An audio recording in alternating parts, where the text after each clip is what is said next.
Okay, so we're diving into pet care in Norfolk today. Sounds good. And it looks like we've got some great notes here from a veterinarian. Yeah, we do. Plus excerpts from some articles about veterinarian care in Norfolk and then just some general vet info too. Yeah. I think it'll be really interesting to see how being on the coast Yeah. changes how we think about Absolutely. taking care of our pets. It really does. Yeah. I mean, think about it. Like all the beaches and the trails and parks and stuff that are so great for pets. But also the humidity, the bugs, Yeah. all the plants. Yeah, that's different. It's totally different from being inland. Yeah, for sure. Never. Like I bet fleas and ticks are a year-round thing here. Oh, absolutely. Not just like a summer problem. And because there's so much wildlife, Right. Lyme disease is a real concern for dogs in Norfolk. Wow. So a lot of vets here will actually recommend the Lyme vaccine, even though it's not like a core vaccine everywhere else. So you're saying preventative care is super important Oh, it's huge. for Norfolk pet owners? Yeah, regular vet visits are essential. Got it. Even when your pet seems totally healthy. You know, Norfolk vets are really in tune with like the local challenges. Right. And they can tailor their advice for you and your pet. Okay, so it's like taking your car in for regular maintenance. Exactly. Yeah. Catch those small issues before they Yeah. become big problems. Makes sense. So what kind of regular maintenance are we talking about? Well, vaccinations are a big one, of course. Right.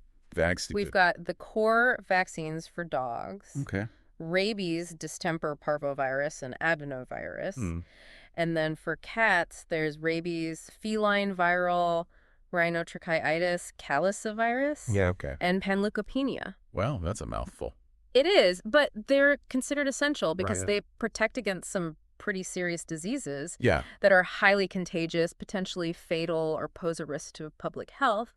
And then on top of those, your vet might recommend additional vaccines, like that Lyme vaccine we talked about, Right. based on your pet's lifestyle and potential exposure risks. Okay, vaccinations, check. Check. What about parasites? Oh, parasites. Yeah, you mentioned that earlier. They're a year-round problem here. Really? Yeah, fleas, ticks, heartworms. Wow. They just love this humid coastal environment. So vets here really emphasize year-round preventative medication. Absolutely. It's so important. So even skipping those monthly treatments for like a month Yeah, could really backfire. it could, especially for heartworm prevention. That's a really serious condition that Okay. can be tough and expensive to treat. Okay. So regular preventative meds are the best way to go. Okay, so we've got vaccinations and parasite prevention. It's like the two biggies Two big ones. for preventative care in Norfolk. Yeah.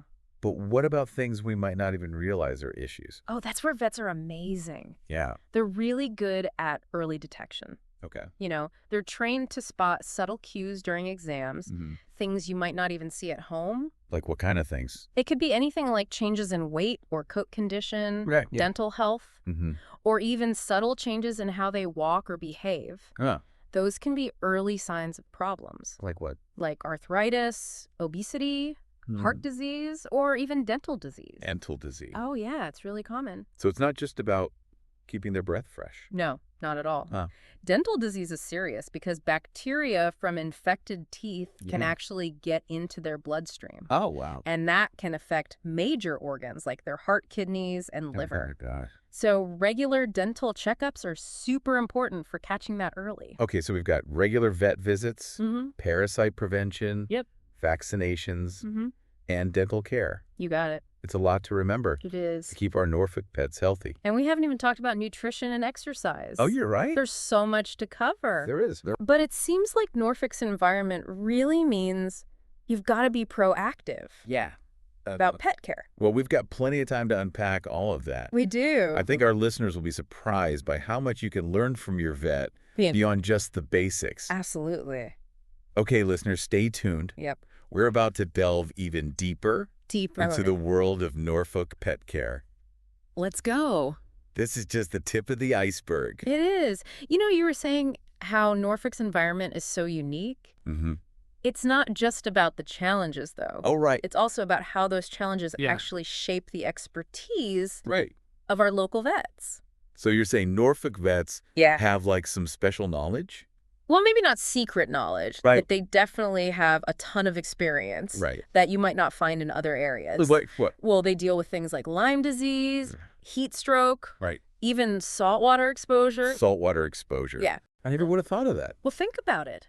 Yeah. Norfolk has miles and miles of coastline. Right. People love taking their dogs to the beach. Oh, yeah, of course. But that also means there's a chance those dogs could ingest salt water.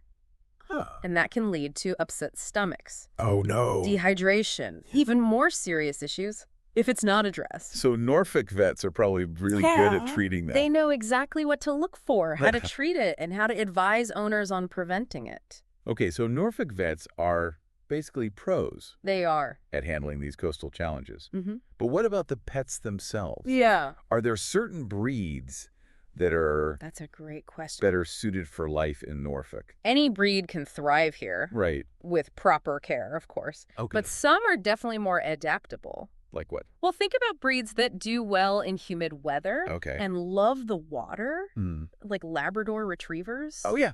They're super popular in Norfolk. They love to swim. They do? They have those water-resistant coats. Yeah. And they're generally pretty good. at the Yeah. heat. I mean, they were bred to retrieve ducks in cold water. Right. So a little humidity and a dip in the bay is probably nothing to them. Exactly. And then you've got breeds like poodles. Oh, okay. They have a hypoallergenic coat Uh-huh.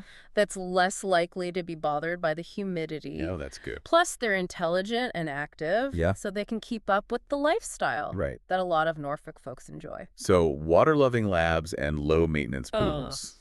Got it. Yeah. What about cats? For cats, Maine Coon cats are pretty popular. Maine Coons. Yeah, they have thick, water-resistant fur. Oh, Helps them handle the humidity. And they're pretty laid back, right? Yeah, they're known for their chill personalities. Makes sense. So they're not really fazed by all the hustle and bustle. So it seems like no matter It seems like it... whether you're a dog or cat person, Mm. there's a breed out there Yeah, that can handle Norfolk.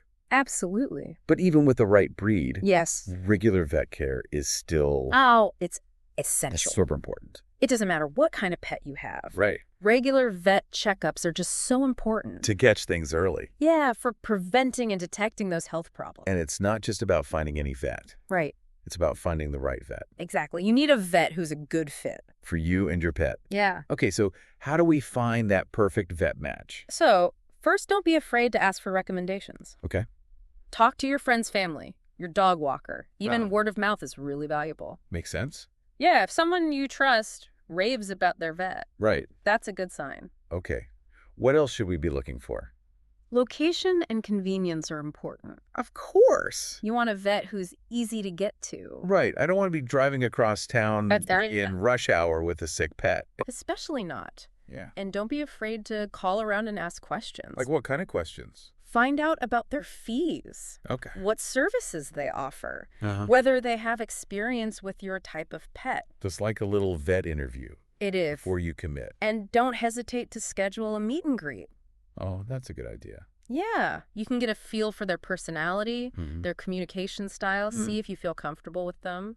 Makes sense. I mean, you're trusting them with your pet's health. Yeah, that's a big deal. You want to feel good about it. So finding the right vet is kind of like It is. finding a good doctor for yourself It's about trust, Yeah. communication, and Yeah. making sure you're both on the same page. when it comes to your pet's well-being. Exactly. And that relationship is so important Right. for all stages of your pet's life. Right. From puppyhood to, From puppyhood to those golden senior years. speaking of senior years, Yeah. I know that comes with It does. its own set of challenges. As pets get older, Mm-hmm. they become more susceptible to certain health issues. Like what? Things like arthritis, dental disease, Right? kidney disease, even cognitive decline. Wow. It's just like with us, So regular vet visits are even more important BR. when our pets are seniors. Early detection is key for Ah. managing these age-related conditions Right. and making sure your senior pet has a good quality of life. All right. So we've got regular checkups, Mhm. preventative care, Yep. a focus on early detection, Mm-hmm. all super important for keeping our Norfolk pets healthy. Yes. But what about nutrition? Oh, nutrition is huge. Right. It's fundamental. Yeah. Just like with humans, the right diet can make a world of difference. But what are some key things to keep in mind Okay. when we're feeding our pets here in Norfolk? Well, first, choose a high-quality pet food Okay. that's appropriate for their life stage. Right. So puppy, adult, senior. Exactly. Read the Yeah. labels carefully. And look for foods that list real meat or poultry as the first ingredient. So no mystery meat. No mystery meat. Okay. And try to avoid foods that are high in fillers, Okay. artificial colors and flavors, Right. and preservatives. Because those can be bad for them. They can contribute to allergies and other health problems. So it's all about quality over quantity It really... when it comes to pet food. And remember, your vet can help you figure out Right. the right type and amount of food Oh, for your pet. so high quality food, check. Check. What about treats? Treats are great. Okay. They can be a good way to reward good behavior, Right. but moderation is key. So no sharing your entire bag of chips with your dog. Probably not the best idea. Okay. Choose healthy treats, Okay. low in calories and fat, Mm-hmm. and factor those into their daily calorie intake. So treats in moderation. Got it. Got it. What about people with picky eaters? Picky eaters can be tough. Yeah. Sometimes it's just about finding the right flavor or texture that they like. They Right. might have to experiment with different brands. So it's trial and error. It can be. Yeah. And sometimes a simple change in presentation, Okay. it can make all the difference. Like what? Like warming up their food a little bit. That can make it smell better That's a good idea. and make it more appealing. I never would have thought of that. Yeah. But what about pets that are more than just picky eaters? Yeah. What about pets with like food allergies? That's when you really need to work closely with your vet. Okay. They can help you figure out what those allergens are and recommend special diets Okay. or limited ingredient foods. So if my dog starts scratching a lot Yeah. or having tummy troubles after eating certain foods. That's definitely something to bring up with your vet. Okay.